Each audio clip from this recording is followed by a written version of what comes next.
নমস্কার বন্ধুরা, welcome to মায়ের হেসেলে। দুদিন আগে বাড়িতে গেস্টের আসার কথা ছিল, তারা এসে পৌঁছতে পারেনি বলে তাই জন্য ভাত বেশ অনেকটা বেড়ে গেছিল। তাই মাকে বললাম যে মা চলো পান্তা উৎসব করি, অনেকদিন খাওয়া হয়নি। তাই মা জল ঢেলে রেখে দিয়েছিল, ব্যাস পরের দিন পান্তা হয়ে গেছে ভাত। জলটা ছেঁকে প্লেটের মধ্যে প্রথমে নিয়ে নিলাম পেঁয়াজ, লঙ্কা, লেবু।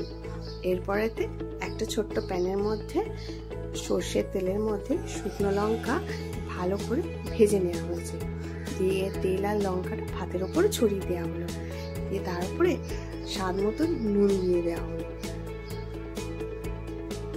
এরপরে এর মধ্যে কুচো করে পেঁয়াজ কেটে রাখা ছিল, সেটাও ভালো করে এর মধ্যে দিয়ে দেওয়া হলো।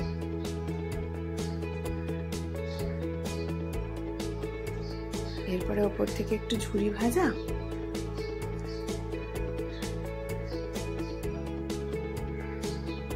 বেশি করে দিয়ে দেওয়া হয়েছে। ঝুরি ভাজাগুলো কিন্তু খেতে বেশ ভাল লাগে, তাই জন্য ওপর থেকে লাস্টে ঝুরি ভাজাটা দিয়ে দেওয়া হলো। আর চিংড়ি মাছ মা ভেজে দিল সেদিনকে। সাইডে ব্যাস মাছ ভাজা বা চিংড়ি মাছ ভাজা যে কোনো আপনারা দিয়ে খেতে পারেন। ব্যাস মেখে চেকে অপূর্ব স্বাদ হয়েছিল।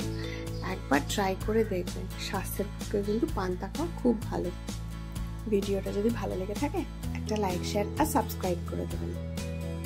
আবার একটা পরের ভিডিওতে আসছি নতুন রেসিপি নিয়ে। ভালো থাকবে।